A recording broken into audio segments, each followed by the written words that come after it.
ನಮಸ್ಕಾರ ವೀಕ್ಷಕರೇ, ಕಿರುತೆರೆಗೆ ವಿಶೇಷ ಕಾರ್ಯಕ್ರಮಕ್ಕೆ ಸ್ವಾಗತ. ನಾನು ಇಂಚರ. ಚಟಪಟ ಅಂತ ಮಾತಿನಲ್ಲಿ ಮರಳು ಮಾಡೋ ಹುಡುಗಿ ಸಡನ್ನಾಗಿ ಒಂದ್ಸಲ ನಟಿ ಆಗಬೇಕು ಅಂತ ದೊಡ್ಡ ಕನಸನ್ನು ಕಟ್ಕೊಂಡು ಇಂಡಸ್ಟ್ರಿಗೆ ಕಾಲಿಡ್ತಾರೆ. ಇದ್ರ ನಡುವೆ ಕಾಮಿಡಿ ಮಾಡ್ತಾ ಮಾಡ್ತಾ ಮಾಡ್ತಾ 6 ಪ್ಯಾಕ್ ಕಡೆ ಒಲವು ತೋರಿಸ್ತಾರೆ. ಅಂತಹ ಖಡಕ್ ನಟಿ ಇವತ್ತು ನಮ್ಮ ಜೊತೆ ಇದ್ದಾರೆ. ಅವರೇ ಮಮತಾ ರಾಹುತ್. ಮೇಡಮ್, ನಿಮಗೆ ಕಾರ್ಯಕ್ರಮಕ್ಕೆ ಆತ್ಮೀಯವಾದ ಸ್ವಾಗತ. Thank you.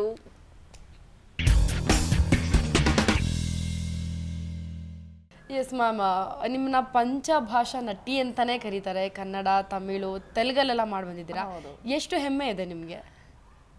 ಆ್ಯಕ್ಚುಲಿ ನನಗೆ ಹೆಮ್ಮೆ ಅಂತ ಅನ್ಕೊಳ್ಳೋಕ್ಕಿಂತ ಹೆಚ್ಚಾಗಿ ನಂಗೆ ಅವಕಾಶ ಕೊಟ್ರಲ್ಲ, ಸೊ ಅದು ದೊಡ್ಡ ವಿಚಾರ. ಅಂದರೆ ಈಗ ತುಂಬ ಈಸಿ ಸಿನಿಮಾಗಳು ಸಿಗೋದು. ಒಂದು ಸಿನಿಮಾ ಇಲ್ಲಿ ಮಾಡಿದ್ರೆ ಎಲ್ಲೋ ಇನ್ನೊಂದ್ರಲ್ಲಿ ದೊಡ್ಡ ಸಿನಿಮಾ, ದೊಡ್ಡ ಕೋ ಸ್ಟಾರ್ ಜೊತೆ ಮಾಡೋದೆಲ್ಲ ಆ ಥರ ಅವಕಾಶ ಸಿಗುತ್ತೆ. ಬಟ್ ನಾನು ಜರ್ನಿ ಸ್ಟಾರ್ಟ್ ಮಾಡಿದಾಗ ಇತ್ತಲ್ಲ, ಆಗ ಸಖತ್ ಕಷ್ಟ. ಆ ಕಷ್ಟದಲ್ಲಿ ನಾವು ಬೇರೆ ಬೇರೆ ಭಾಷೆಗಳಲ್ಲಿ ಸಿನಿಮಾ ಮಾಡಿದ್ವಿ ಅಂತಂದ್ರೆ ಅದೊಂದು ಸ್ವಲ್ಪ ನಮಗೆ ಪ್ರೌಡ್ ಮೂಮೆಂಟ್. ಹೌದು, ಖಂಡಿತ. ಅಂದರೆ ನಿಮಗೆ ಮಾಡೋವಾಗ ಕೆಲವೊಂದ್ಸಲ ಆ ಥರ ಪ್ರೋಗ್ರಾಮ್ಗಳನ್ನ ನಡೆಸ್ಕೊಡೋವಾಗ ಅಥವಾ ಸಿನಿಮಾದಲ್ಲಿ ಆ್ಯಕ್ಟ್ ಮಾಡೋವಾಗ ನಿಮ್ಗೆ ತುಂಬ ಸಪೋರ್ಟಾಗಿ ನಿಂತಿದ್ಯಾರು? Family course. ಯಾವಾಗ್ಲೂ ನನ್ನ ಅಪ್ಪ ಪ್ರತಿ ಸಲ ಶೂಟಿಂಗ್ ಹೋದಾಗ ನಮ್ಮ ಅಪ್ಪ ಬರೋರು. ಡೇ ಅಂಡ್ ನೈಟ್ ಶೂಟ್ ಇರ್ಲಿ, ಈಗ ನೈಟ್ ಶೂಟ್ ಅಂತಂದ್ರೆ ನಾನು ಎದ್ದಿರ್ಬೇಕು, ನನ್ನ ಜೊತೆ ಅಪ್ಪನೂ ಎದ್ದಿರ್ಬೇಕು. ಎಷ್ಟು ಹೇಳಿದ್ರು, ಯಾರು ಹೇಳಿದ್ರು ಹೋಗಿ ಸರ್ ಮಲ್ಕೊಳ್ಳಿ, ಹೋಗಿ ಒಂದ್ ಸ್ವಲ್ಪ ಹೊತ್ತು ಅಂತಂದ್ರು ಅವ್ರಿಲ್ಲ, ಅವ್ರ ಪಕ್ಕದಲ್ಲೇ ಇರ್ತಿದ್ರು ಯಾವಾಗ್ಲೂ. ಅಂಡ್ ಅಮ್ಮ ಆಲ್ಮೋಸ್ಟ್ ನನ್ನ ಫ್ಯಾಮಿಲಿ, ಅಪ್ಪ, ಅಮ್ಮ, ಅಣ್ಣ, ತಮ್ಮ. ಲೈಕ್ ಏನಾದ್ರು ಮೀಟಿಂಗ್ಸ್ ಇತ್ತು ಅಂತಂದ್ರೆ, ಆಗ ನನ್ನ ಹತ್ರ ವೆಹಿಕಲ್ ಇರ್ಲಿಲ್ಲ, ಸೊ ಮೀಟಿಂಗ್ಸ್ ಅಟೆಂಡ್ ಮಾಡ್ಲಿಕ್ಕೆ ಒಂದು ಅಣ್ಣ ತಮ್ಮ ಯಾವಾಗಾದ್ರೂ ಕರ್ಕೊಂಡು ಹೋಗೋರು. ಸೊ ಹಾಗೆ ಆಗ ಅವ್ರು ಸಪೋರ್ಟ್ ಮಾಡ್ತಿದ್ರು. ಲೈಕ್ ಈಗ ನನ್ನ ಹಸ್ಬೆಂಡ್ ಸಪೋರ್ಟಿವ್ ಆಗಿದ್ದಾರೆ. ಬಟ್ ನೀವು ಸ್ಟಾರ್ಟಿಂಗ್ ಅಲ್ಲಿ ಸಿನಿಮಾ ಇಂಡಸ್ಟ್ರಿಗೆ ಬಂದಾಗ ಯಾವ ರೀತಿಯಾಗಿ ನೀವು ಇಂಡಸ್ಟ್ರಿಗೆ ಕಾಲಿಟ್ರಿ, ಹೇಗೆಲ್ಲ ನೀವು ಫೇಸ್ ಮಾಡಿದ್ರಿ? ಅಂದ್ರೆ ನಾನು ಇಂಡಸ್ಟ್ರಿಗೆ ಆಕ್ಟರ್ ಆಗಕ್ ಮುಂಚೆ ನಾನು ನಿರೂಪಕಿ. ಟಿವಿ ಚಾನೆಲ್ಸ್, ಕೇಬಲ್ ಚಾನೆಲ್ಸ್ ಗಳಲ್ಲಿ ನನ್ನ ಜರ್ನಿ ಶುರು ಮಾಡಿದ್ದು. ಐ ಥಿಂಕ್ ಚಾನಲ್ ಹೆಸರು ಹೇಳ್ಬೋದೋ ಹೇಳ್ಬಾರ್ದು, ಇಲ್ಲ ಖಾಸಗಿ ಚಾನೆಲ್ಸ್ ಅಂತಂದ್ರೆ ಓಕೆ. ಆ ಥರ ಬಹಳಷ್ಟು ಕೇಬಲ್ ಚಾನೆಲ್ಸ್ ಅಲ್ಲಿ ನನ್ನ ಜರ್ನಿ ಸ್ಟಾರ್ಟ್ ಮಾಡಿದೆ. ಆಮೇಲೆ ಸ್ಯಾಟಲೈಟ್ ಅಲ್ಲಿ ಮಾಡಿದೆ. ಆದ್ಮೇಲೆ ನನಗೆ ಕೆಲವೊಂದು ನನ್ನ ತಮ್ಮನ್ಗೆ ಆಡಿಷನ್ಗೆ ಅಂತ ಕರ್ಕೊಂಡು ಹೋಗಿದೆ ಮಕ್ಕಳ ಸಿನಿಮಾಗೆ. ಅವ್ನ್ ಸೆಲೆಕ್ಟ್ ಆಗಿಲ್ಲ, ಪರವಾಗಿ ನಾನ್ ಸೆಲೆಕ್ಟ್ ಆಗ. ನೀವು ಆಡಿಷನ್ ಕೊಟ್ರ ಅಲ್ಲಿ? ಇಲ್ಲ, ಮತ್ತೆ ನಾನು ಅವನನ್ನ ಕರ್ಕೊಂಡು ಹೋಗಿದ್ದಷ್ಟೇ. ಅವನ್ಗೆ ಲೈಕ್ ಕ್ಯಾಮ್ರಾ, ಜನಗಳು, ಮೇಕಪ್ ಅದೆಲ್ಲ ನೋಡ್ಬಿಟ್ಟು ಶಿವರ್ ಶುರು ಆಗೋಯ್ತು, ಜ್ವರ ಬಂದ್ಬಿಡ್ತು ಅವನ್ಗೆ. ಆಮೇಲೆ ನಾನು ಇವ್ ಕರ್ಕೊಬಂದೆ, ನಾನು ಇವ್ ನೋಡ್ರಿ ಹಿಂಗಾಗೋಯ್ತಲ್ಲಪ್ಪ ಅಂತ ಯೋಚನೆ ಮಾಡ್ಬೇಕಂತ. ಆಗ ಡೈರೆಕ್ಟರ್ ಕೇಳಿದ್ರು, ex minister BT Lalitha Naik ಅವ್ರ ಮಗ ನಮ್ಮ ಸಿನಿಮಾನಲ್ಲಿ, ಅದು ಮಕ್ಕಳ ಸಿನಿಮಾನೇ, ನಮ್ಮ ಸಿನಿಮಾನಲ್ಲಿ ಒಂದು ಹೀರೋಯಿನ್ ರೋಲ್ ಇದೆ, ನೀವು ಮಾಡ್ತೀರಾ ಅಂತ. ನಮ್ಮ ಪಾಪ ಮೊದಲೇ ಆರ್ಥೋಡಾಕ್ಸ್, ತುಂಬಾ ಆರ್ಥೋಡಾಕ್ಸ್ ಫ್ಯಾಮಿಲಿ ಆಗ ನಮ್ದು. ಇವ್ರೇನಪ್ಪ ನನ್ನನ್ನು ಹೀರೋಯಿನ್ ಆಗಿ ಅಂತ ಕೇಳ್ತಾ ಇದ್ದಾರೆ. ಫಸ್ಟ್ ಆಫ್ ಆಲ್ ನಾವು ಆ ರೇಂಜಲ್ಲಿ ಇದೀವ ಅಂತ ಅನ್ಕೊಂಡ, ನಾನು ಆ ರೇಂಜಲ್ಲಿ ಇದೀನ. ಈಗ ನಂಗೆ ಅಷ್ಟೆಲ್ಲ ಬ್ಯೂಟಿ ಕಾನ್ಶಿಯಸ್ ಎಲ್ಲ ಅದು ಏನೂ ಇರ್ಲಿಲ್ಲ. ನನ್ನನ್ನು ಹೀರೋಯಿನ್ ಅಂತಿದಾರಲ್ಲಪ್ಪ, ಇವ್ರು ಕೇಳೋದೇನೋ ಕೇಳ್ಬಿಟ್ರು. ನನಗೆ ಒಂದ್ ಮನ್ಸಲ್ಲಿ ಒಂದು ಆಸೆ ಏನೋ ಚಿಗರ್ ಬಿಡ್ತು. ಆದ್ರೆ ನಮ್ಮ ಅಪ್ಪಂದು ವಿಚಾರ ಕೇಳ್ಬೇಕಲ್ಲ, ಅವರು ಒಪ್ಪೋದಿಲ್ಲ ಸರ್, ನಮ್ಮ ಅಪ್ಪ ಕನ್ಫರ್ಮ್ ಒಪ್ಪೋದಿಲ್ಲ ಸರ್, ಸುಮ್ನೆ ಇಲ್ಲ ಸರ್ ಮಾಡಕ್ ಆಗಲ್ಲ ಅಂತ. ನೀವು ಹೋಗ್ಲಿ ಒಂದ್ಸಲ ನಿಮ್ಮ ಅಪ್ಪನ್ ಕೇಳಿ ಡೈರೆಕ್ಟ್ ಆಗಿ ಹೇಳಿದ್ರಿ? ಅಂದ್ರೆ ಅಪ್ಪ ಕೇಳ್ಬೇಕು ಆತರ ಏನು ಹೇಳಿಲ್ಲ? ಹೌದು, ನನ್ನ ತಮ್ಮನ್ನ. ಆದ್ರೆ ನೀವು ಕಾನ್ಫಿಡೆನ್ಸ್ ಆಗಿದ್ರಿ, ಅಪ್ಪನ ಹತ್ರ ಹೋದ್ರೆ ಅದು ಆಗಲ್ಲ ಅಂತ ಹೇಳೇ ಹೇಳ್ತಾರೆ. ಒಪ್ಕೊಳ್ಳೋದೇ ಇಲ್ಲ ಸರ್, ಇಲ್ಲ ಹೇಳಿದ್ದೆ ನಾನು ಕೂಡ. ಅವರು ನಿಮ್ಮ ಅಪ್ಪನ ಒಂದ್ಸಲ ಕೇಳಿ ಅಂತ ಅಂದ್ರು. ನಾನು ಮನೆಗೆ ಬಂದ್ಮೇಲೆ ಆಡಿಷನ್ ಏನೇನಾಯ್ತು ಅಂತ ಹೇಳ್ಬೇಕಲ್ವಾ, ಅದು ಹೇಳ್ದಾಗ ಅವ್ರು ನನ್ಗೆ ಈ ತರ ಕೇಳಿದ್ರಪ್ಪ ಅಂತಂದೆ. ನೀನ್ ಮಾಡ್ತೀಯ ಅಂತ ಕೇಳಿದ್ರು ಅಂತ. ಆಗ ನಾವಪ್ಪ ತುಂಬಾ ಏನೋ ತಮಾಷೆ ಮಾಡ್ತಿದ್ರೆ ಅಂತ ತುಂಬಾ ಕ್ಯಾಶುವಲ್ ಹಾಕೊಂಡು ಸುಮ್ಮನೆ ಬಿಟ್ಬಿಟ್ರು. ಬಟ್ ಮತ್ತೆ ಅವ್ರೊಂದ್ಸಲ ಫೋನ್ ಮಾಡಿದ್ರು, ಕೇಳಿದ್ರ ನಿಮ್ ಪಪ್ಪನ್ಗೆ ಅಂತ. ಇವ್ರು ಸೀರಿಯಸ್ ಆಗಿದಾರಲ್ಲ ಅಂದಾಗ ನಾ ಅಪ್ಪಂಗೆ ಹೇಳ್ದೆ, ಮತ್ತೆ ಫೋನ್ ಮಾಡಿದ್ರು ಅಂತ. ಆಗ ನಮ್ಮ ಅಪ್ಪ ಬೇಡ ಅಂತಾನೆ ಹೇಳಿದ್ದು. ಅದಾದ್ಮೇಲೆ ಏನಾಯ್ತು, ನಾವು ಫ್ಯಾಮಿಲಿ ಎಲ್ಲ ಅಮ್ಮನ್ ರಿಲೇಟಿವ್ ಮನೆಗೆ ಒಬ್ರು ಮನೆಗೆ ಹೋದ್ವಿ. They are like husband wife, ತುಂಬಾ ಬ್ರಾಡ್ ಮೈಂಡೆಡ್, ಶಾಂತ ಆಂಟಿ ಅಂತ. ಅಂಡ್ ಅವ್ರಿಗಿಲ್ಲ. ಅವ್ರ ಮನೆಗೆಲ್ಲ ಹೋದಾಗ ಅವ್ರು ಹೇಳಿದ್ರು, ಏನ್ ಮಾಡ್ತಿದ್ಯಾ ಏನು ಅಂತೆಲ್ಲ ಜನರಲಿ ಕೇಳ್ತಾರಲ್ಲ. ಕೇಳಿದಾಗ ನಾನು ಹೇಳ್ದೆ, ಟಿವಿ ಚಾನಲ್ ಅಲ್ಲಿ ಆಂಕರಿಂಗ್ ಮಾಡ್ತಾ ಇದೀನಿ, ಲಾಸ್ಟ್ ವೀಕ್ ಅಷ್ಟೇ ಆಂಟಿ ಇದೇ ಏರಿಯಾಗೆ ಬಂದಿದೆ, ಅಲ್ಲಿ BT ಲಲಿತಾನೆ ಹಾಕಿದಾರಲ್ಲ ಅವ್ರ ಮನೆಗೆ ಆಡಿಷನ್ಗೆ ಬಂದಿದ್ವಿ ಅಂತ ಅಂದೆ. ಆಮೇಲೆ ಈ ತರ ನನ್ಗೆ ಸಿನಿಮಾನಲ್ಲಿ ಹೀರೋಯಿನ್ ಆಗಿ ಕೇಳಿದ್ರು ಅವರು. ನಮ್ಮಪ್ಪ ಬೇಡ ಅಂದ್ರು ಅಂತ. ಆಗ ಅವರು, ಯಾಕೆ ಬೇಡ ಅಂತೀರಾ, ನಮ್ಮ ಅಂದ್ರೆ ನಮ್ಮ ಫ್ಯಾಮಿಲಿಯಲ್ಲಿ ಡಾಕ್ಟರ್ಸ್ ಇದಾರೆ, ಇಂಜಿನಿಯರ್ಸ್ ಇದಾರೆ, ಎಲ್ಲರೂ ಇದ್ದಾರೆ, ಆರ್ಟಿಸ್ಟ್ ಯಾರು ಇಲ್ವಲ್ಲ, ಒಂದು ಟ್ರೈ ಮಾಡಿ, ಒಂದ್ ಸಿನಿಮಾ ಮಾಡಿ, ನಿಮ್ಗೆ ಇಷ್ಟ ಆದ್ರೆ ಫ್ಯೂಚರ್ ಅಲ್ಲಿ ಮಾಡಿ, ಇಲ್ಲ ಅಂದ್ರೆ ನಿಲ್ಸ್ಬಿಡಿ, ಬಂದಿರೋ ಅವಕಾಶ ಯಾಕೆ ಬೇಡ ಅಂತೀರಾ ಅಂತ ಅವ್ರು ಹೇಳಿದಷ್ಟೇ. ಆಗ ನಾವಪ್ಪ ಒಪ್ಕೊಂಡ್ರು. ಅಲ್ಲಿಂದ ನನ್ನ ಜರ್ನಿ ಶುರು ಆಗಿದ್ದು. ಬಟ್ ಆಕ್ಟಿಂಗ್ ಏನೋ ಮಾಡೋದು ಮಾಡ್ಬಿಟ್ಟೆ. ನನ್ನ ಮಗೊಂದು ಒಂದ್ ಸಿನಿಮಾ ಮಾಡಿದೆ, ಆ ಸಿನಿಮಾ ಮಾಡಿದ್ಮೇಲೆ ಎಲ್ಲರೂ ಕೇಳೋರು, ನಿನ್ ಸಿನಿಮಾ ಯಾವಾಗ ರಿಲೀಸು, ನಿನ್ ಸಿನಿಮಾ ಯಾವಾಗ ರಿಲೀಸು ಅಂತ. ಆ ಸಿನಿಮಾ ರಿಲೀಸ್ ಆಗ್ಲೇ ಇಲ್ಲ. ಅದು ಡಿಲೇ ಆಯ್ತು ಸಿನಿಮಾ ರಿಲೀಸ್ ಆಗ್ಲಿಕ್ಕೆ. ಅದು ಈಗ ಏನಕ್ಕೆ ರಿಲೀಸ್ ಆಗ್ತಿಲ್ಲ ಅಂತ ಕೇಳಕ್ ನನ್ಗೂ ಆಗಲ್ಲ. ನನ್ನ ಹಸ್ಬೆಂಡ್ ಅವ್ರ ಅಣ್ಣ ವಾಸಣ್ಣ ಕಾಶಿಗೆ ಹೋಗೋಣ ಅಂತಂದಾಗ ನಾನು ಬರ್ತೀನಿ ಅಂತಂದೆ. ನಾನು ನನ್ನ ಜೊತೆ ಅಪ್ಪ ಅಮ್ಮ ಎಲ್ಲರನ್ನು ಅವ್ರನ್ನೂ ಕರ್ಕೊಂಡು ಹೋಗ್ಬೇಕು ನನ್ಗೆ ಅನ್ನೋದು ಆಸೆ ಆಯ್ತು. ಬಟ್ ಎಲ್ರು ಬೈದ್ರು, ಮದ್ವೆನೇ ಆಗಿಲ್ಲ, ನೀನೇನ್ ಕಾಶಿಗೆ ಹೋಗ್ತಾ ಇದ್ದೀನಿ, ನಿಮ್ಮ ಅಪ್ಪ ಅಮ್ಮಗೂ ಹೋಗೋದು ಓಕೆ, ನಿನ್ಗೇನು ಮದ್ವೆ ಆಗದೆ ಕಾಶಿಗೆ ಹೋಗೋದು ಅಂತಂದ್ರು. ನಂಗೆ ಯಾರು ಏನಂದಂಗ ಅದೇನ್ ದೇವ್ರನ್ನ ನೋಡಕ್ಕೆ ಕಾಶಿ ಆದ್ರೆ ಏನು, ವೈಕುಂಠ ಆದ್ರೇನು, ದೇವ್ರನ್ನ ನೋಡ್ಬೇಕು ಅಷ್ಟೇ. ಆ ಒಂದು ಮನಸ್ಥಿತಿ ಇಟ್ಕೊಂಡು ಹೋಗಿದ್ದು. ನನ್ನ ಹಸ್ಬೆಂಡು, ಅವ್ರ ಅಣ್ಣ, ಅವ್ರ ಫ್ರೆಂಡು ಎಲ್ರು ಒಂದಷ್ಟು ಜನ, ಇಲ್ಲಿಂದ ನಾನು ಅಪ್ಪ ಅಮ್ಮ ಎಲ್ಲ ಒಟ್ಟಿಗೆ ಹೋದದ್ದು ಕಾಶಿಗೆ. ಅಲ್ಲೇನಾಗೋಯ್ತು, ಅಫ್ಕೋರ್ಸ್ ನಾವೆಲ್ಲ ಹೆಂಗೆ ಅಂದ್ರೆ ಟ್ರೆಡಿಷನಲ್ ಆಗಿ ದೇವಸ್ಥಾನ ಅಂತಂದ್ರೆ ಸೀರೆ ಉಟ್ಕೊಂಡು ಹೋಗ್ತೀವಲ್ಲ. ಹಾಗೆ ನನ್ನ ಹಸ್ಬೆಂಡ್ ಹೆಂಗೆ ಅಂದ್ರೆ ಅವ್ರ ಮಂಗಳೂರು ಕಲ್ಚರಲ್ಲಿ ಅವರು ಪಂಚೆ ಶರ್ಟು ಶಲ್ಯ ಹಾಕೊಂಡು ಬರ್ತಾರೆ. ಅದು ಹೆಂಗಾಗೋಯ್ತು, ಅವ್ರ ಪಂಚೆಗೆ ನನ್ನ ಸೀರೆಗೆ ಅದು ನ್ಯೂಲಿ ಮ್ಯಾರಿಡ್ ಅನ್ನೋ ತರ ಕಾಣಿಸ್ಬಿಟ್ಟಿದೆ ಎಲ್ಲರಿಗೂ. ದೇವಸ್ಥಾನಕ್ಕೆ ಹೋದಾಗ ಅದು ಬೈ ಚಾನ್ಸ್ ಬೈ ಮಿಸ್ಟೇಕ್ ಏನ್ ಹೇಳಕ್ಕಂತ ಗೊತ್ತಾಗ್ಲಿಲ್ಲ. ಇಬ್ರು ಒಟ್ಟಿಗೆನೆ ಹಿಂಗ್ ದೇವ್ರಿಗೆ ಕೈ ಕಾಲ್ಗೆ ನಮಸ್ಕಾರ ಮಾಡದ್ವಲ್ಲ, ಅವ್ರ ಅರ್ಚಕರಿಗೆ ಏನ್ ಅನ್ಸ್ತೋ ಏನೋ ಗೊತ್ತಿಲ್ಲ, ದೀರ್ಘ ಸುಮಂಗಲಿ ಭವ ಅಂತ ಹೇಳ್ಬಿಟ್ರು ಅಂತ ಆಶೀರ್ವಾದ ಮಾಡಿದ್ರು. ಅವ್ರ ಹಂಗ ಆಶೀರ್ವಾದ ಮಾಡಿದಾಗ ಹಿಂಗಿರೋರು ನಾವಿಬ್ರು ಫಸ್ಟ್ ಹಿಂಗ್ ಲುಕ್ ನೋಡ್ಕೊಂಡ್ರೆ, ಇಲ್ಲಿ ನಮ್ಮ ಅಪ್ಪ ಅಮ್ಮ ಅವ್ರಿಬ್ರು ಹಿಂಗ್ ಲುಕ್ ನೋಡ್ಕೊಳ್ತಾ ಇದ್ರು. ಅದೊಂಥರ ಸಿನಿಮಾಟಿಕ್ ಆಗೇ ಇತ್ತು ಅದು. ಸರಿ, ಏನೋ ಪಾಪ ಅವ್ರಿಗೆ ಗೊತ್ತಿಲ್ದಿರೋ ಏನೋ ಹೇಳಿದ್ದಾರೆ, ಅದು ಓಕೆ.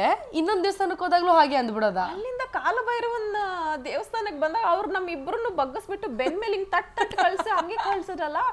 ಓಕೆ, ನಾನು ಆಗ ಅನ್ಕೊಂಡೆ ಲೈಕ್ ಕಾಶಿಗೆ ಎಲ್ಲಾದ್ರೂ ನಾವು ಯಾವ್ದಾದ್ರು ಒಂದು ಪ್ಲೇಸ್ಗೆ ಹೋದ್ರೆ ಅದಕ್ಕೊಂದು ಹಿನ್ನೆಲೆ ಇರುತ್ತೆ, ಅಂದ್ರೆ ಏನೋ ಒಂದು ರೀಸನ್ ಇದ್ರೇನೆ ನಾವು ಹೋಗಕ್ಕಾಗೋದು. ಬಹುಶಃ ನಾವು ಕಾಶಿಗೆ ಬಂದಿರೋದು ಅಂದ್ರೆ ನನಗೆ ಇಲ್ಲಿ ಇಂಡೈರೆಕ್ಟ್ ಆಗಿ ದೇವ್ರು ಇದೇ ಹುಡುಗ ನಿನ್ ಮದುವೆ ಆಗ್ಬೇಕು ಅಂತ ಕಳ್ಸಿದ್ದಾನೇನೋ ಅಂತ.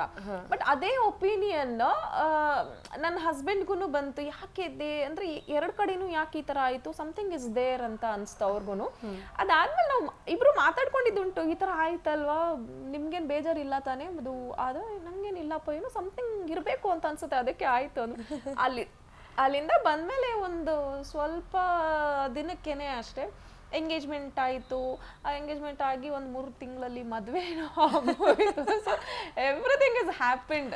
ಯಾವುದು ಲೈಫಲ್ಲಿ ಸಿನಿಮಾಗೆ ಬರಬೇಕು ಅಂತಲೂ ಪ್ಲ್ಯಾನ್ ಮಾಡಲಿಲ್ಲ, ಅದರ್ ಲ್ಯಾಂಗ್ವೇಜಸಲ್ಲಿ ನಾನು ಮಾಡ್ತೀನಿ ಅಂತಲೂ ಪ್ಲ್ಯಾನ್ ಮಾಡ್ಕೊಂಡಿಲ್ಲ, ಆ್ಯಂಡ್ ನಾನು ಹೀರೋಯಿನ್ ಆಗ್ತೀನಿ ಅಂತಲೂ ಅನ್ಕೊಂಡಿಲ್ಲ. ಆ್ಯಂಡ್ ಈ ಥರ ಮದುವೆ ಅನ್ನೋದು ಚಕ್ಕ ಅಂತ ಆಗ್ಬಿಟ್ಟು ಈ ಥರದೊಂದು ಬ್ಯೂಟಿಫುಲ್ ಲೈಫ್ ಸಿಗುತ್ತೆ ಅಂತ ಕೂಡ ಅನ್ಕೊಂಡಿಲ್ಲ. ಲೈಕ್ ಎವ್ರಿಥಿಂಗ್ ದೇವ್ರು ಕೊಟ್ಟಿದ್ದು ಅಷ್ಟೇ. ಅಂದ್ರೆ ಅಲ್ಲಿ ವರ ಕೊಟ್ಬಿಟ್ರಲ್ಲ. ಬಟ್ ನಾನು ಇನ್ನೂ ಕಂಪ್ಲೀಟೇ ಮಾಡಿಲ್ಲ ಕ್ವಶನ್.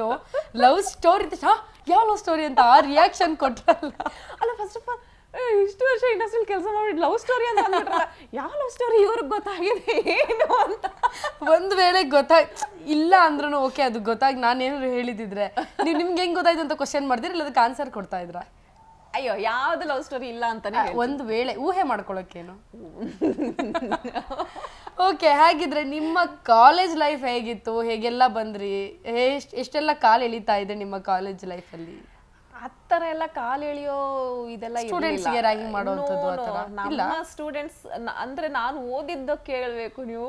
ನಾನು ಓದಿದ್ದು ಗೌರ್ಮೆಂಟ್ ಕಾರ್ಪೊರೇಷನ್ ಸ್ಕೂಲ್ ಇದೆಯಲ್ಲ, 8th ಇಂದ till PU ನಾನು ಅಲ್ಲೇ ಕಂಪ್ಲೀಟ್ ಮಾಡಿದ್ದು. ಅಂಡ್ ಅಲ್ಲೆಲ್ಲ ಎಲೆಕ್ಷನ್ಸ್ ಆಗ್ತಾ ಇತ್ತು ಕಾಲೇಜಲ್ಲಿ. ಸೊ ಎಲೆಕ್ಷನ್ ಅಲ್ಲಿ ನಾವು ಏನೋ ಪಾರ್ಟಿಸಿಪೇಟ್ ಮಾಡಿ ನಾನು ಕೂಡ ಸೆಕ್ರೆಟರಿ ಆಗಿದ್ದೆ. ಸೊ ಹಾಗಾಗಿ ಯಾರು ಬೇರೆಯವ್ರು ಯಾರು ರ್ಯಾಂಕ್ ಮಾಡ್ದಿಲ್ದಿರೋ ಹಾಗೆ ಇಡೀ ಕಾಲೇಜ್ ನ ನೋಡ್ಕೊಳ್ತಿದ್ದವಳು ನಾವು ಹುಡುಗಿರೇ ಯಾರು ರ್ಯಾಂಕ್ ಮಾಡ್ತೀವಿ ಅದು ಚಾನ್ಸೇ ಇರ್ಲಿಲ್ಲ.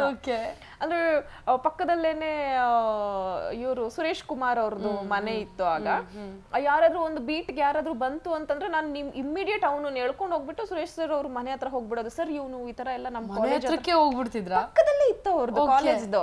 ಇವ್ರು ಈ ತರ ಎಲ್ಲ ಮಾಡ್ತಿದ್ದಾರೆ ಸರ್ ಅಂತ. ಒಂಥರ ನಾನು ಹಿಂಗಂದ್ರೆ ರೌಡಿ ತರ ಇದ್ದೆ ಕಾಲೇಜಲ್ಲಿ. ಅಂದ್ರೆ ಹೊರಗಡೆ ಅಷ್ಟೇ, ಮನೆಗ್ ಬಂದ್ರೆ ಇಲ್ಲಿ ಏಕೆ ನಮ್ಮಪ್ಪ ಹುಲಿ ಮನೆಯಲ್ಲಿ.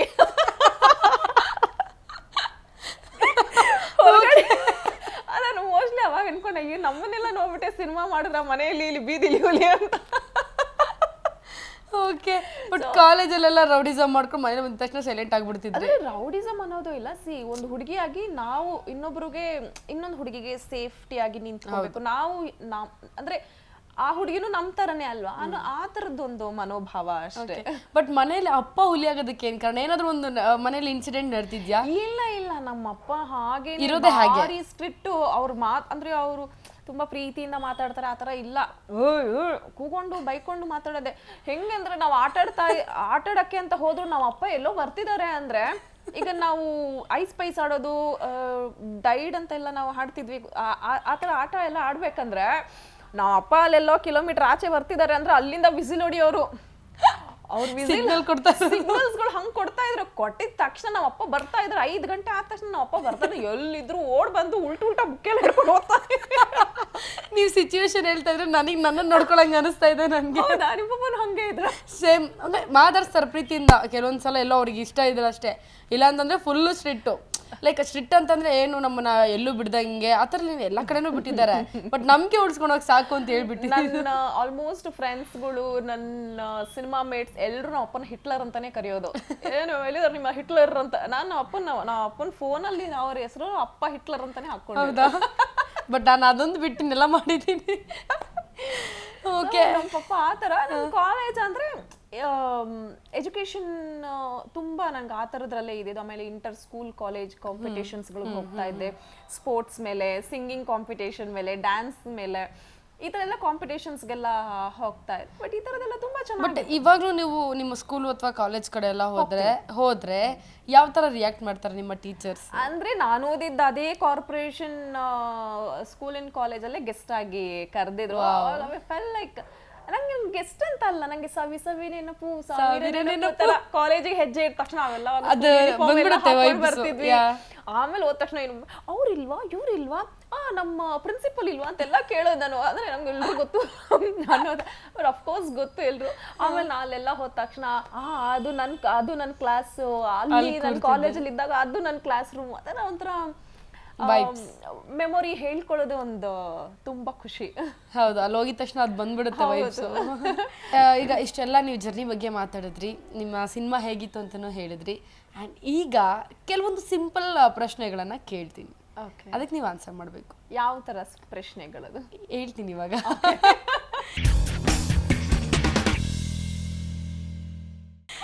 ಮೊದಲನೇ ಪ್ರಶ್ನೆ, ನಿಮ್ಮ ಹಸ್ಬೆಂಡು ಮೊದಲು ಮದುವೆಗಿಂತ ಮುಂಚೆ ಅಥವಾ ಮದುವೆ ಆದಾಗ ಒಂದು ಸ್ಟಾರ್ಟಿಂಗ್ ಒಂದು 2 months 3 months ಅಲ್ಲಿ ಸಿಡಕ್ ಮೂತಿ ಸಿದ್ದಪ್ಪ ಆಗಿದ್ರಾ? ಅಲ್ಲ, ನಾನು ಅವ್ರನ್ನ ಅಯ್ಯೋ ರಾಮ ಅವ್ರು ನನ್ನ ಫೋನಲ್ಲಿ ಇವತ್ತಿಗೂ ಲೈಕ್ ನಾನು ತೋರಿಸೋದು ನೋಡಿ, ಅವ್ರ ಹೆಸರೇನಿದೆ, ಸಿಡಕ್ಮೂತಿ ಸಿದ್ದಪ್ಪ ಮೈ ಡಾಕ್ಟರ್. ಅವ್ರ ಹೆಸರು ಇವತ್ತು ಹಾಗೇನೆ. ಯಾಕಂದ್ರೆ ಇದು ಮದ್ವೆಗ್ ಮುಂಚೆ ನಾನು ಅವ್ರನ್ನ ಕರಿತಾ ಇದ್ದಿದ್ದೆ. ಯಾಕಂದ್ರೆ ನಾನು ಅವ್ರ ಅಣ್ಣನ್ ಮಾತಾಡ್ಸ್ಲಿಕ್ಕೆ ಅಂತೆಲ್ಲ ಬರ್ಬೇಕಂದ್ರೆಲ್ಲ ಅವ್ರು ಇರೋದು. ಅವ್ರು ಹೆಂಗಂದ್ರೆ ಯಾರು ಬಂದ್ರೆ ಸಾಕು, ಅವ್ರು ರಪ್ಪ ರೂಮ್ಗೆ ಹೋಗ್ಬಿಟ್ಟು ಬಾಗ್ಲ ಹಾಕೊಂಡ್ಬಿಡೋದು, ಮಾತೇ ಹೇಳಲ್ಲ. ನಾನು ಇಷ್ಟು ಮಾತಾಡ್ತೀನಲ್ಲ, ಇಷ್ಟು ಕೂಡ ಅವ್ರ ಜೀವಮಾನದಲ್ಲೂ ಮಾತಾಡಿರಲ್ಲ. ಅಷ್ಟು ನಾನ್ ಮಾತಾಡ್ತೀನಿ, ಅವ್ರ ಅಷ್ಟೇ ಸೈಲೆಂಟ್. ಯಾವಾಗ ಮುಖ ಗಂಟ ಕೋಡ್ ಕುತ್ಕೊಳ್ಳೋದು, ನಗದೇ ಇಲ್ಲ. ಅದಕ್ಕೆ ಅವತ್ತಿಟ್ಟಿದ ಹೆಸರು ಅದು ಸಿಡಕ್ ಮೂತಿ ಸಿದ್ದಪ್ಪ ಅಂತ. ಇವತ್ತಿನವರ್ಗುನು ಹಾಗೆ ಅದು ಹೋಗ್ತಾ ಇದೆ. ಓಕೆ, ಹಾಗಿದ್ರೆ ನಿಮಗೆ ಮೊದಲು ಕಾಲೇಜ್ ಟೈಮ್ ಆಗಿರ್ಬೋದು ಪ್ರಪೋಸ್ ಮಾಡಿದವ್ರು ಯಾರು ನೆನ್ಪಿದಾರ? ಇರ್ಲೇಬೇಕು ನೆನಪು. ಅಷ್ಟೆಲ್ಲ ನೆನಪೆಲ್ಲ ಇಲ್ಲ, ಯಾಕಂದ್ರೆ ಅಪ್ಪ ಬಿಟ್ಟು ಬರೋರು, ಅಣ್ಣ ಕರ್ಕೊಂಡ್ ಬರ್ತಿದ್ದ. ಸೊ ಅವ್ರಿಗೇನೆ ಧೈರ್ಯ ಇರ್ಲಿಲ್ಲ ಪ್ರಪೋಸ್ ಮಾಡಕ್ಕೆ. ಅವಕಾಶನೇ ಕೊಟ್ಟಿಲ್ಲ ನೀವು. ನಾನ್ ಕೊಡೋದಲ್ಲ, ನಮ್ಮ ಅಪ್ಪ ನಮ್ಮ ಅಣ್ಣ ಕೊಟ್ಟಿಲ್ಲ ಅವಕಾಶ. ಓಕೆ, ನಿಮ್ಮ ಲೈಫಲ್ಲಿ ಕಹಿ ಘಟನೆ ಅದನ್ನ ನಾನು ಮರೆಯೋಕೆ ಆಗಲ್ಲ ಅಂತಂದ್ರೆ ಯಾವ್ದು? ಬೆಜ್ಜಾನಿದೆ. ತೀರಾ ಪರ್ಸನಲ್ ಆಗಿ ನಿಮ್ಗೆ ಆಗಿರುವಂತ. ನನ್ನ ಪ್ರೆಗ್ನೆನ್ಸಿ ಟೈಮಲ್ಲಿ ಕೆಲವೊಂದು ಘಟನೆಗಳು ನಡೆದಿದ್ದು. ಬಟ್ ಅದನ್ನ ನಾನು ಮರಿಬೇಕು ಅಂತ ಮರೆತು ಬಿಟ್ಟಿದ್ದೀನಿ. ಅದನ್ನ ಥಿಂಕ್ ಮಾಡ್ಬೇಕು ಅಂತ ಅನ್ಕೊಳ್ತಿಲ್ಲ. ಬಟ್ ಇದೆ ಇದೆ. ಓಕೆ, ಸದ್ಯ ಯಾವೆಲ್ಲ ಪ್ರಾಜೆಕ್ಟಿಗೆ ನೀವು ಕೈ ಹಾಕಿದ್ದೀರಾ? ಹೇಗೆ ನಡೀತಾ ಇದೆ ನಿಮ್ಮ ಬಿಸ್ನೆಸ್ ಎಲ್ಲ? ಬಿಸ್ನೆಸ್ಸು ಸಿನಿಮಾ ಬಿಟ್ಟು ನಮ್ದು ಸಾಫ್ಟ್ವೇರ್ ಕಂಪನೀಸ್ ಇದೆ. ಸೊ ಆ ಬಿಸ್ನೆಸ್ ಒಳ್ಳೇದಾಗಿ ನಡೀತಾ ಇದೆ. ಆ್ಯಂಡ್ ಸಿನಿಮಾ ಅಂತ ಬಂದರೆ ಈಗ ಒಂದು ವರ್ಷದ ತನಕ ಸಿನಿಮಾನ ನಾನು ಸ್ವಲ್ಪ ಕ್ವಿಟ್ ಮಾಡ್ತಾ ಇದ್ದೀನಿ. ಬಿಕಾಸ್ ಮಗು ತುಂಬ ಚಿಕ್ಕದು.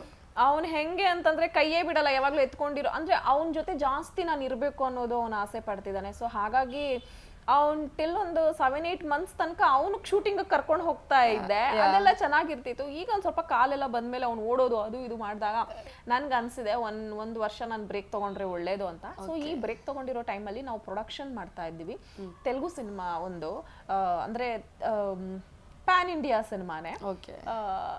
ಅದು ನೆಕ್ಸ್ಟ್ ಮಂತ್ ಇಂದ ಡಿಸೆಂಬರ್ ಇಂದ ಸ್ಟಾರ್ಟ್ ಮಾಡ್ತೀರಾ? ಓಕೆ. ಇನ್ನೊಂದು, ನಿಮ್ಮ ಹುಬ್ಬಿ ರೊಮ್ಯಾಂಟಿಕಾ ಇಲ್ಲ ನೀವ್ ರೊಮ್ಯಾಂಟಿಕಾ? ನಾವಿಬ್ರು ರೊಮ್ಯಾಂಟಿಕಾ? ನೀವು ಅಷ್ಟು ಯೋಚನೆ ಮಾಡೋದ್ರಲ್ಲೇ ಗೊತ್ತಾಗ್ಬಿಡ್ತು ಅನ್ರೊಮ್ಯಾಂಟಿಕ್ ಅಂತ. ಲೈಕ್ ರೊಮ್ಯಾಂಟಿಕ್ ಅಂದ್ರೆ ಮನುಷ್ಯ ಯಾವಾಗ್ಲೂ ಒಂದೇ ತರ ಇರ್ಬೇಕು, ಚೇಂಜ್ ಆಗ್ಬಾರ್ದು ಅಂತಾರಲ್ಲ, ಅದು ತುಂಬಾ ಒಂದಿನ ತುಂಬಾ ರೊಮ್ಯಾಂಟಿಕ್ ಆಗಿದ್ದು ಇನ್ನೊಂದ್ ದಿನ ಫುಲ್ ಸಾದಾ ಆಗ್ಬಿಟ್ರೆ ನಮಗ್ ಬೋರ್ ಆಗ್ಬಿಡುತ್ತೆ. ಸೊ ಹಾಗಾಗಿ ನಮ್ಮಲ್ಲಿ ಯಾವ್ದು ಡಿಫ್ರೆನ್ಸಸ್ ಇಲ್ಲ. ಲೈಕ್ 24 hours ನಾವ್ ಹೆಂಗಿರ್ತೀವಿ ಹಂಗೆ ಇರ್ತೀರಾ? ಓಕೆ.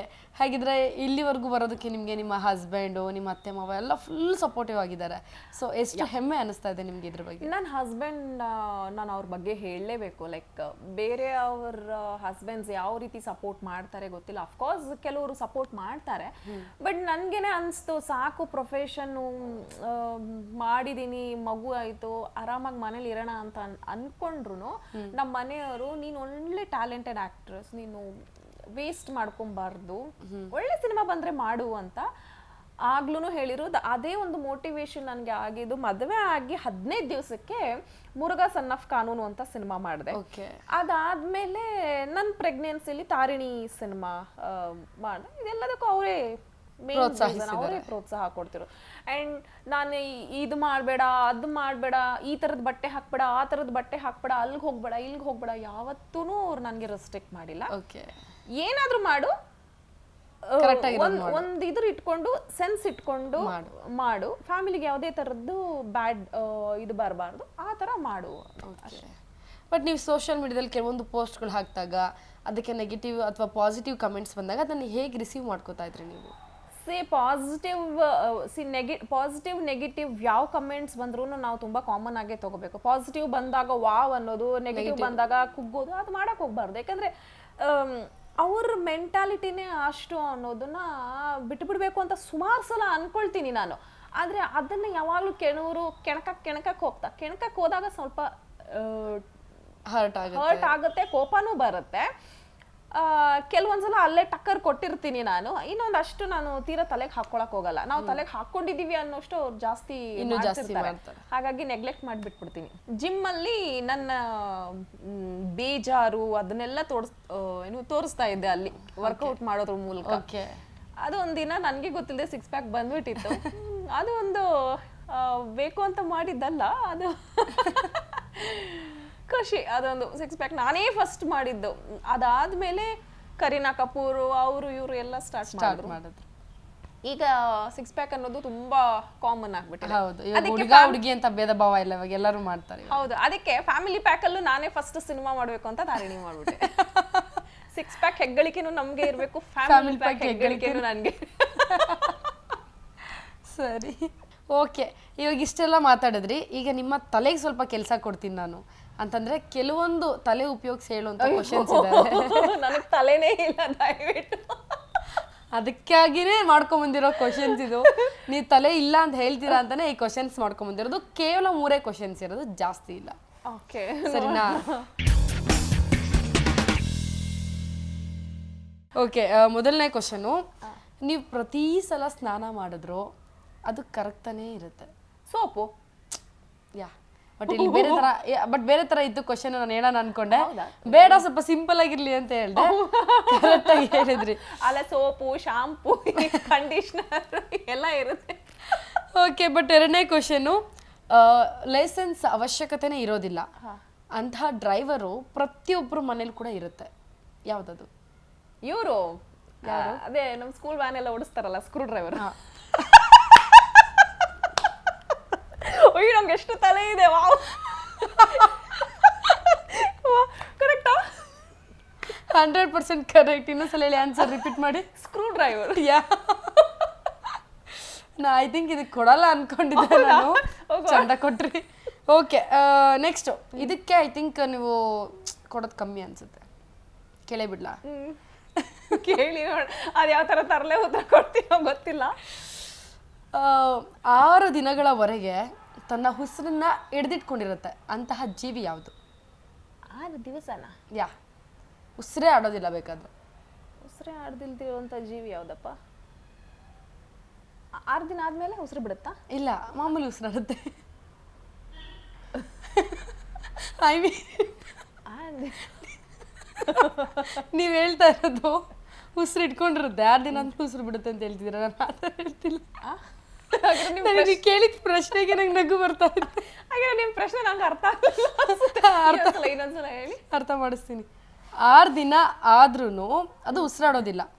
ಸೊ ಹಾಗೆ ಬದುಕುತ್ತದು, 6 ದಿನಗಳ ಕಾಲನೂ ಬದುಕುತ್ತದು. ಆಮೇಲೆ ಬೇಕಾದ್ರೆ ಉಸಿರಾಡುತ್ತೆ ಅದಕ್ಕೆ ಇಷ್ಟ ಇದ್ರೆ. ಬಟ್ ಅದು 6 ದಿನದವರೆಗೂ ಅದು ಕಂಟ್ರೋಲ್ ಮಾಡ್ಕೊಳ್ಳುತ್ತೆ ತನ್ನ ಉಸಿರಾಡೋದನ್ನ. ಅಂತಹ ಜೀವಿ ಯಾವುದು? ಆ ಜೀವಿ ಯಾವುದಂತ ನೀವೇ ಹೇಳಿ, ಅದರಿಂದ ನಾವು ಕಲಿಯೋಣ. ಚೇಳು. ಚೇಳು. ಚೇಳ? ಓಕೆ. ಚೇಳಿಗೆ ನೀವು ಉಸಿರಿಲ್ದಿದ್ದು ಆಕ್ಸಿಜನ್ ಇಲ್ದಿದ್ದ ಜಾಗದಲ್ಲಿ ಹಾಕಿದ್ರು 6 ದಿನ ಬದುಕುತ್ತದು.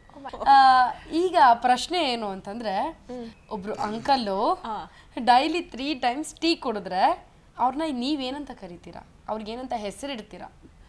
Tea uncle. ಟೀ ಅಂಕಲ್ ಅಂತಂದ್ರೆ ಅಲ್ಲಿ ಹೆಸರು ಬರೋದಿಲ್ಲ ಅಲ್ವಾ? ಹೆಸರು ಬರುತ್ತೆ. ಡಿಪ್ಲೊಮೆಟಿಕ್ ಆಗಿ ಸ್ವಲ್ಪ ಯೋಚನೆ ಮಾಡಿ ಗೊತ್ತಾಗ್ಬಿಡುತ್ತೆ. ಕ್ವಶನ್ ಅಲ್ಲೇ answer. Okay, triple tea. Uncle ಹೆಸರು ತ್ರಿಬಲ್ ಟೀ ಆಗುತ್ತಾ? ಹಂಗ ಟಿ ಟಿ ಟಿ. ಅಯ್ಯೋ ಏನಪ್ಪ ಇದು. ಓಕೆ, ಅಂಕಲ್ ಹೆಸರು. ಅಂಕಲ್ ಹೆಸರು ಟೀ ಇಂದ ಬರುತ್ತೆ. 3 ಟೈಮ್ಸ್ ಕುಡಿದ್ರೆ ಅಂಕಲ್ ಟೀನ ಏನಂತ ಹೆಸರು? ಟಾಟಾ ಟೀ. ನಾನಂತೂ ಟಾಟಾ ಟೀ ಅಂತ ಎಲ್ಲೂ ನೋಡಿಲ್ಲ ಅಂಕಲ್ದಿರ ಹೆಸರು ಇಟ್ಕೊಂಡಿರೋದು. ಗೊತ್ತಾಗ್ತಿಲ್ವಾ? ಮೂರ್ತಿ. 3 ಅಲ್ಲ, 3 ಟೀ ಅದು. ಅದೇ 3 ಟೀ. ಅದು ನಾವು ಕರೆಕ್ಟ್ ಆಗಿ ಹೇಳಿದ್ರೆ 3 ಸರಿ. ಓಕೆ ಓಕೆ, ಮೂರ್ತಿ. ಓಕೆ, ಈಗ 2ನೇ ಕ್ವಶನ್. ಟಾಟಾ ಟೀ ಹೊಸದಾಗಿ ಯಾರಾದ್ರೂ ನಾಮಕರಣ ಮಾಡ್ಕೋಬೇಕಷ್ಟೇ ಅಂಕಲ್ದಿರು. ಓಕೆ, ಈಗ 2ನೇ ಕ್ವಶನು. ಲೈಫಲ್ಲಿ ಬಾಯ್ ಇದ್ದಾರೆ ಅಲ್ವಾ? ಲೈಫಲ್ಲಿ ಎಲ್ಲರಿಗೂ ಒಬ್ರು ಬಾಯ್ ಅಂತ ಇರ್ತಾರೆ, ಅದು ಗಂಡ ಇಲ್ಲ ಲವರ್ ಆಗಿರ್ಬೋದು. ಹಾಗಿದ್ರೆ ಆರೋಗ್ಯಕ್ಕೇನು? ಅಂದರೆ ಆರೋಗ್ಯ ಎಲ್ಲಿದೆ? ಲೈಫಲ್ಲಿ ಬಾಯ್ ಇದ್ದಾನೆ, ಹೌದು. ಆರೋಗ್ಯ ಹಾಗಿದ್ರೆ ಎಲ್ಲಿದೆ? ಲೈಫ್ ಬಾಯ್ ಎಲ್ಲಿ? ಲೈಫ್ ಬಾಯ್ ಎಲ್ಲಿ ಸೋಪ್ ಇದೆ, ಆರೋಗ್ಯ ಎಲ್ಲಿದೆ? ಆನ್ಸರ್ ಬಂತಲ್ಲ ನಿಮ್ಮ ಬಾಯಲ್ಲೇನೆ. ನಾನು ಲೈಫ್ ಬಾಯಲ್ಲಿ ಅಂತ ಹೇಳಿಲ್ಲ, ನಿಮ್ಮ ಲೈಫಲ್ಲಿ ಬಾಯ್ ಇದ್ದಾರೆ. ಓಕೆ, ಆರೋಗ್ಯ ಎಲ್ಲಿದೆ? ಲೈಫ್ ಬಾಯ್ ಅಲ್ಲಿದೆ. ಅದೇ ಲೈಫಲ್ಲಿ ಲೈಫ್ ಬಾಯ್ ಅಲ್ಲಿ ಸೋಪ್ ಇದೆ. ಓಕೆ, ಪರವಾಗಿಲ್ಲ, ನನಗೆ ತುಂಬಾ ಜನರಲ್ ನಾಲೆಡ್ಜ್ ಇದೆ, ಇವತ್ತೇ ಗೊತ್ತಾಗಿದೆ. ಓಕೆ, ಲಾಸ್ಟ್ ಕ್ವಶನ್ ನೋಡೋಣ. ಯಾವುದು ಚೇಳು ಬಲ್ಲಿ ಅದರ ಬಂದಿರುತ್ತೆ? ಇಲ್ಲ, ಇದು ಸ್ವಲ್ಪ ಡಿಫ್ರೆಂಟ್ ಆಗಿದೆ. ಯಾಕಂದ್ರೆ ನೀವು ಚೆನ್ನಾಗಿ ಮಾತಾಡ್ತೀರಾ ಆ್ಯಂಡ್ ಬೋಲ್ಡ್ ಆಗಿದ್ದೀರಾ ಆ್ಯಂಡ್ ಚೆನ್ನಾಗಿ ಬೈತೀರಾ ಅಂತ ಕೂಡ ಅನ್ಕೊಂಡಿದ್ದೀನಿ. ಅದಕ್ಕೋಸ್ಕರ ಕೇಳ್ತಾ ಇದ್ದೀನಿ ಈ ಕ್ವಶನ್ ನಿಮಗೆ. ಓಕೆ, ಸೀದೋಗಿರೋ ಒಡೆಗೆ ಏನಂತ ಹೆಸರಿಡ್ತೀರಾ ನೀವು? ಸೀದೋಗಿರೋ ಒಡೆಗೆ ಸೀದೋಗಿರೋ ಒಡೆಗೆ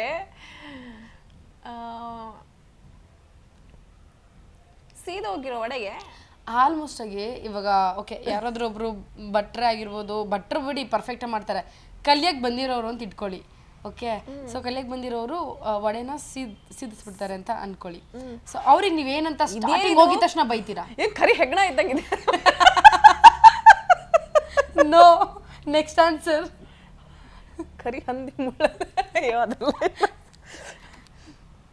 ಫಸ್ಟ್ ವರ್ಡೇ ನಿಮ್ಗೆ ಕಾಮನ್ ಬಂದ್ಬಿಡುತ್ತೆ. ನಾನು ನನ್ನ ಸ್ಟೈಲಲ್ಲಿ ಬೇರೆ ಥರನೇ ಹೇಳ್ತೀನಿ, ಆದ್ರೆ ಬೇಡ, ಅದು ಕಟ್ ಆಗುತ್ತೆ. ನಾನೇ ಹೇಳ್ಬಿಡ್ಲ? ಸೆಡೆ ಅಂತ ಬೈತೀರಾ ಫಸ್ಟ್? ಇಲ್ಲ, ನನಗೆ ವಡೆನ ಸೆಡೆ ತರ ಮಾಡಿದ್ಯಲ್ಲೋ ಅಂತ ಒಂದು ಕಾಮನ್ ಡೈಲಾಗ್. ಸೆಡೆ ಅನ್ನೋದು ಬಾಯಿಗೆ ಬರಲ್ಲ ನನಗೆ. ಬಟ್ ವಡೆ ಕಾಂಬಿನೇಷನ್ ಸೆಡೆ ಅಲ್ವಾ, ಸೊ ಹಾಗಾಗಿ ವಡೆ ಏನೋ ಅಲ್ಲೇ ವಡೆನ ಸೆಡೆ ತರ ಮಾಡಿದ್ಯಾ ಅನ್ನೋದು ಕಾಮನ್. ಸೊ ಹಾಗಾಗಿ ನನ್ನ ಹಸ್ಬೆಂಡ್ ಇದ್ದಿದ್ರೆ ಅವ್ರು ಬೇರೆ ಹೇಳ್ತಿದ್ರು ನನ್ನ ರಿಯಾಕ್ಷನ್ ಹೆಂಗಿರುತ್ತೆ ಅಂತ. ಓಕೆ, ಇಷ್ಟೆಲ್ಲ ಫನ್ನಿಗೆ ಆನ್ಸರ್ ಕೊಟ್ಟಿದ್ದೀರಾ, ಇಷ್ಟೆಲ್ಲ ನೀವು ನಮ್ಮ ಜೊತೆ ಮಾತಾಡಿ ಹಂಚ್ಕೊಂಡಿದ್ದೀರಾ. ಸೊ ನಮ್ಮ ವೀಕ್ಷಕರಿಗೆ ಒಂದೆರಡು ಮಾತು ನಿಮ್ಮಿಂದ ಏನಾದರೂ ಒಂದು ಇನ್ಫಾರ್ಮೇಶನ್ ಕೊಡ್ತೀನಿ ಅಂತಂದ್ರೆ ಒಂದೆರಡು ಮಾತು ಹೇಳಿ. ಏನ್ ಇನ್ಫಾರ್ಮೇಶನ್ ಇಲ್ಲ, ಆರೋಗ್ಯವೇ ಮಹಾಭಾಗ್ಯ. ಚೆನ್ನಾಗಿ ಆರೋಗ್ಯವಾಗಿರಿ, ನಗ್ತಾ ಇರಿ, ಬೇರೆಯವ್ರನ್ನ ನಗಿಸ್ತಾ ಇರಿ. ಅದರಲ್ಲಿ ಅವ್ರಿಗೂ ಆರೋಗ್ಯ ಹೆಚ್ಚಾಗುತ್ತೆ, ನಕ್ಕೋರ್ಗೂ ಆರೋಗ್ಯ ಹೆಚ್ಚಾಗುತ್ತೆ. ಹೀಗೆ ನಗ್ಸಕ್ಕೆ ಅಂತ ಆಗಾಗ ನಾವು ಕೂಡ ಬರ್ತಿರ್ತೀವಿ. ನಮ್ಮಂತವ್ರನ್ನ ಹರಸಿ ಆಶೀರ್ವದಿಸಿ ಅಂತ ಕೇಳ್ಕೊತೀನಿ. ಸೊ ಹಾಗಾಗಿ ಇವ್ರು ತುಂಬಾ ನಗ್ತಾ ಇರ್ತಾರೆ, ನೋಡ್ತಾ ಇದ್ದೀರಾ, ಬಂದಾಗ್ಲಿಂದನೂ ನಗ್ತಾನೇ ಇದ್ದಾರೆ. ನಗೋದ್ರಿಂದ ಆರೋಗ್ಯ ಇದೆ. ಹೌದು, ನಗೋದ್ರಿಂದ ಬಹಳಷ್ಟು ಬೆನಿಫಿಟ್ಸ್ ಇದೆ, ನಿಮ್ಗೆ ಅದು ಗೊತ್ತಿಲ್ಲ. ಯಾಕಂದ್ರೆ ಎಷ್ಟು ನಗ್ತಿರ್ತೀವಿ ಅಷ್ಟು ನಮ್ಮ ಸೌಂದರ್ಯ ಹೆಚ್ಚಾಗ್ತಾ ಹೋಗುತ್ತೆ, ಎಷ್ಟು ನಗ್ತಿರ್ತೀವಿ ಆಯಸ್ಸು ಹೆಚ್ಚಾಗ್ತಾ ಹೋಗುತ್ತೆ. ಎಲ್ಲ ಇವ್ರನ್ನ ಫಾಲೋ ಮಾಡಿ, ಯಾವತ್ತಿದ್ರು ಇವ್ರು ಹೇಳಿರೋದನ್ನ ಫಾಲೋ ಮಾಡಿದ್ರೆ ನೀವು ಚೆನ್ನಾಗಿರ್ತೀರಾ ಅಂತ ಆಯ್ತು. And ಆರೋಗ್ಯವಾಗಿರೋದಂತೂ confirm. ಬ್ಯೂಟಿ ಅಂತ ನೋಡಿ, ಸ್ಟ್ರೆಸ್ ಕಡಿಮೆ ಆಗುತ್ತೆ. ನಾವೆಷ್ಟು ನಗ್ನಗ್ತಾ ಇರ್ತೀವಿ ಅದು ನಮಗೂ ಕೂಡ ಸ್ಟ್ರೆಸ್ ಕಡಿಮೆ ಆಗುತ್ತೆ, ನಮ್ಮನ್ನ ನೋಡಿದವ್ರಿಗೆ ಕೂಡ ಅವ್ರದ್ದು ಸ್ಟ್ರೆಸ್ ಕಡಿಮೆ ಆಗೋಗುತ್ತೆ. ಹಾಗಾಗಿ ಮೇಡಮ್ ತುಂಬಾ ನಕ್ಕಿನೇ ಇಷ್ಟು ಸ್ಮಾರ್ಟ್ ಆಗಿ ಚೆನ್ನಾಗಿರೋದು. Thank you so much. ಇಷ್ಟೊತ್ತು ಕೂತು ಮಾತಾಡೋದಕ್ಕಾಗಿ ಥ್ಯಾಂಕ್ ಯು ಸೋ ಮಚ್. ಖುಷಿ ಆಯ್ತು, ನೀವು ಕೂಡ ಒಳ್ಳೊಳ್ಳೆ ಪ್ರಶ್ನೆ ಕೇಳಿದ್ರಿ. ನಂಗೆ ನೀವು ಹೊಸಬ್ರು ಅಂತ ಅನ್ಸ್ಲೇ ಇಲ್ಲ. Felt really happy. ತುಂಬಾ ಖುಷಿ ಆಯ್ತು. ನೀವು ಮತ್ತೆ ನಮ್ಮ ಕ್ಯಾಮ್ರಾಮನ್ ಅವರು ಅಲ್ಲಿಂದ ಬಂದು ಒಂದು ಇಂಟರ್ವ್ಯೂ ಮಾಡಿದ್ದು, ಲೈಕ್ ನನಗೂ ಕೂಡ ಒಂದ್ ಸ್ವಲ್ಪ ರಿಲ್ಯಾಕ್ಸೇಷನ್ ಆಯ್ತು. ಒಂದ್ ಸ್ವಲ್ಪ ತುಂಬಾ ದಿನ ಯಾಯ ತುಂಬಾ ಚೇಳ್ದೆಲ್ಲ ವೆಜ್ ನಗಸ್ಬಿಟ್ಟಿದ್ದೀರ. ಅದೇ ವಡೆ ಹೇಳಿದ್ರಲ್ಲ, ಇನ್ನ ವಡೆ ಒಂದ್ ಸ್ವಲ್ಪ ಸೀರಿಯಸ್ಬಿಟ್ಟು ನಾನು ಶುರು ಮಾಡಿದೆ. Okay, thank you so much. Yes, ಇದಿಷ್ಟು ಇವತ್ತಿನ ಅಪ್ಡೇಟ್ಸ್. ಮತ್ತಷ್ಟು ಅಪ್ಡೇಟ್ಸ್ಗಾಗಿ ನೋಡ್ತಾ ಇರಿ ಜೀ ಕನ್ನಡ ನ್ಯೂಸ್. ಸತ್ಯವೇ ಸುದ್ದಿಯ ಜೀವಾಳ.